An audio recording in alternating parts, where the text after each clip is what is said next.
स्वागत है आप सभी का आपके अपने यूट्यूब चैनल एग्ज़ाम वॉरियर्स पे। तो जैसा कि आप सभी जानते हैं कि कल ही पटवारी का एक नोटिफिकेशन जारी हुआ है जिसमें ये कहा गया है बोर्ड के द्वारा कि पटवारी की जो 4 शिफ्टों में एग्ज़ाम हुए थे उनका नॉर्मलाइजेशन किया जाएगा, यानी कि आसान और हार्ड शिफ्ट में जो डिफरेंस है उसे कम कर दिया जाएगा, यानी कि नॉर्मलाइजेशन किया जाएगा। तो जब से ये बोर्ड के द्वारा नोटिफिकेशन जारी किया गया है तब से सभी स्टूडेंट कमेंट कर रहे हैं कि क्या हमारे जो आसान शिफ्ट हुई तो उसमें नंबर हमारे कम हो जाएंगे या फिर ये नंबर कितने बढ़ेंगे। क्या ये सिर्फ एक शिफ्ट में नॉर्मलाइजेशन होगा, यानी कि एक शिफ्ट के विद्यार्थियों के नंबर बढ़ेंगे, या फिर तीनों शिफ्ट के विद्यार्थियों के नंबर बढ़ाए जाएंगे। तो आज की वीडियो में हम डिटेल में बात करने वाले हैं कि किस प्रकार नॉर्मलाइजेशन होगा और नॉर्मलाइजेशन जो प्रक्रिया अपनाई जाएगी वो किस प्रकार की होगी। तो आपको आज के वीडियो को ध्यान से सुनना है और उसके बाद आपको जो है पता चलेगा कि किस प्रकार शिफ्ट में नॉर्मलाइजेशन किया जाएगा। तो आज मैं आपके सामने एक एग्जांपल लेकर आया हूं जिसमें हम कुछ उदाहरणों के माध्यम से भी समझेंगे। तो सबसे पहले अगर हम बात करें तो जैसा कि आप सभी जानते हैं कि पटवारी का एग्ज़ाम 4 शिफ्ट में हुआ था। ये 4 शिफ्ट को हमने बांटा है शिफ्ट 1, शिफ्ट 2, शिफ्ट 3 और शिफ्ट 4 में। यहाँ पर आपको ध्यान देना है कि जो नॉर्मलाइजेशन होगा वो इन शिफ्ट के टॉपर के जो नंबर होंगे, यानी कि जो सबसे अधिक नंबर लाने वाला विद्यार्थी होगा उसके नंबर के आधार पे होंगे। ये बिल्कुल हमारे जो क्लास चलती थी, जो 10th 11th 12th जो क्लास होती थी उनके समान ही है कि जो टॉपर होता है क्लास का उसके आधार पर जो है क्लास चलती है। तो इसी प्रकार यहाँ पर जो नॉर्मलाइजेशन होगा वो टॉपर के नंबर के आधार पे होगा।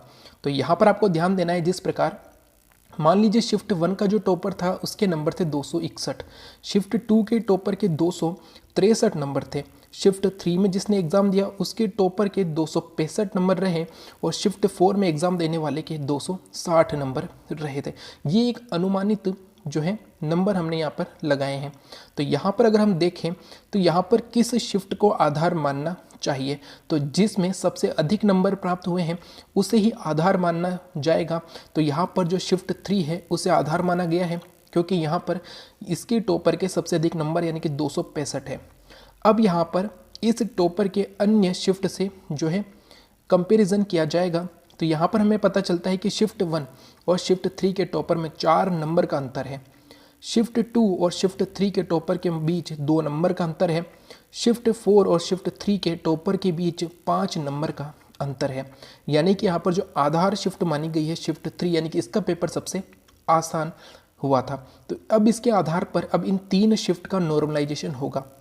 तो बहुत सारे विद्यार्थी ये कह रहे थे क्या सिर्फ एक ही शिफ्ट का नॉर्मलाइजेशन होगा। तो आपको याद रखना है कि यहाँ पर इन नंबर के आधार पर देखा जाएगा कि कितने शिफ्ट का नॉर्मलाइजेशन किया जाएगा। अगर यहाँ पर शिफ्ट 2 और शिफ्ट 3 के नंबर बराबर होते हैं टॉपर के तो यहाँ पर शिफ्ट 2 का नॉर्मलाइजेशन नहीं होता। जैसा कि आप सभी जानते हैं कि एलडीसी का जो एग्ज़ाम हुआ था 2018 में वो भी 4 शिफ्ट में हुआ था और उसमें 2 शिफ्ट का जो एक 12 तारीख को एक 9 तारीख को हुई थी उसका नॉर्मलाइजेशन किया गया था क्योंकि वहाँ पर डिफरेंस देखा गया था टॉपर के नंबर में। तो यहाँ पर आपको ध्यान देना है कि अगर हम शिफ्ट 1 के टॉपर को 4 नंबर दे दें तो वो शिफ्ट 3 के टॉपर के बराबर आ जाएगा।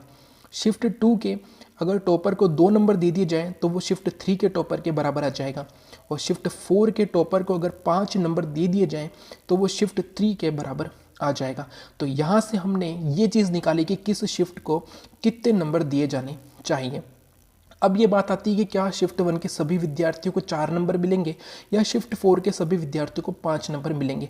तो ऐसा नहीं होगा क्योंकि बहुत सारे विद्यार्थी ऐसे जो बहुत ही अच्छे नंबर लाए उन्हें भी 5 नंबर मिल जाएंगे और कुछ विद्यार्थी ऐसे जिन्होंने बहुत ही कम नंबर प्राप्त किए तो क्या उन्हें भी 5 नंबर मिलेंगे। नहीं, ऐसा नहीं होगा क्योंकि यहाँ पर अब निकाला जाएगा उनका एक्यूरेसी कि उनकी एक्यूरेसी कितनी रही। तो यहाँ पर एक एग्जाम्पल है आपके सामने जो कि इस प्रकार है।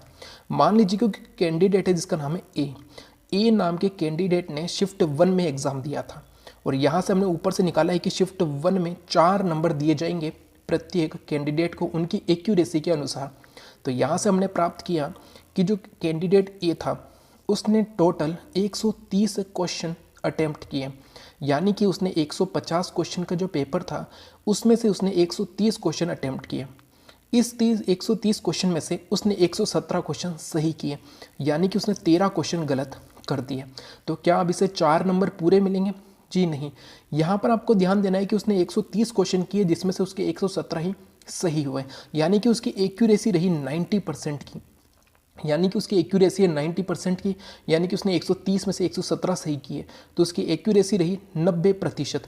तो अब उसे उस 4 का 90% मिलेगा, यानी कि शिफ्ट 1 को जो 4 नंबर दिए जाने हैं उसमें से अब उसे 90% मिलेगा उस 4 नंबर का, यानी कि उसे अब 3.6 नंबर दिए जाएंगे। तो यही चीज़ आपको याद रखनी है कि अगर किसी शिफ्ट में नंबर बढ़ाए भी जा रहे हैं तो वो उस विद्यार्थी की एक्यूरेसी के अनुसार बढ़ेंगे। एसएससी में जो नॉर्मलाइजेशन किया जाता है वो इसी प्रकार किया जाता है कि आपने कितने सही अटेम्प्ट किए हैं उसके आधार पर ही आपके नंबर बढ़ाए जाते हैं। यूँ नहीं है कि पूरी शिफ्ट को ही 4-4 नंबर दे दिए जाएंगे।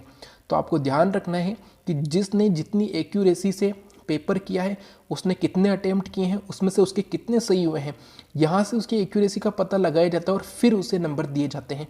तो जो कैंडिडेट ए है उसे 4 नंबर नहीं बल्कि 3.6 नंबर मिलेंगे। अगर यहाँ पर जो ए कैंडिडेट था इसने 130 सही किए, 130 क्वेश्चन किए और वो 130 ही सही किए होते हैं तो उसे 4 नंबर दिए जाते हैं। यहाँ पर एक और एग्जाम्पल है जो कि इस प्रकार है।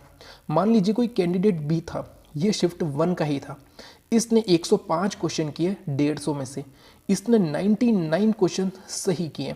अगर हम बात करें तो इसकी एक्यूरेसी रही 94.2% की, यानी कि इसने 94.2% एक्यूरेसी के साथ क्वेश्चन सही किए।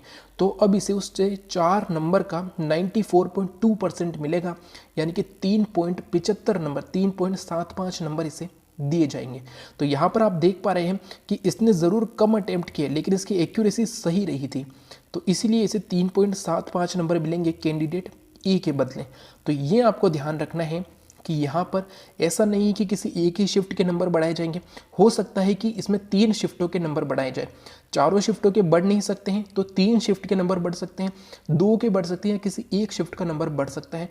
वो डिपेंड करता है कि आपका पेपर कैसा रहा और आपके जो पेपर में आपके शिफ्ट में जो टॉपर था उसने कितने नंबर प्राप्त किए हैं। तो ये चीज़ आपको ध्यान रखनी है कि आपके कितने नंबर मिलेंगे या कितने नंबर आपके नॉर्मलाइजेशन में बढ़ेंगे, ये आपके टॉपर के नंबर पर डिपेंड करता है। तो ये इंपॉर्टेंट चीज़ आपको याद रखनी है। तो ये इस प्रकार से नॉर्मलाइजेशन होगा और आई थिंक आपको ये समझ में आ गया होगा। अगर आपको फिर भी कोई डाउट है तो कमेंट बॉक्स में ज़रूर बताइएगा, और अगर आपको वीडियो अच्छा लगे तो लाइक एंड शेयर ज़रूर कीजिएगा। साथ ही हमारे चैनल पे राजस्थान सामान्य ज्ञान से जुड़े इंपॉर्टेंट फैक्ट या इंपॉर्टेंट क्वेश्चन पढ़ाए जाते हैं, तो उसके लिए आप चैनल सब्सक्राइब करना न भूलें। Thank you. जय हिंद, जय भारत।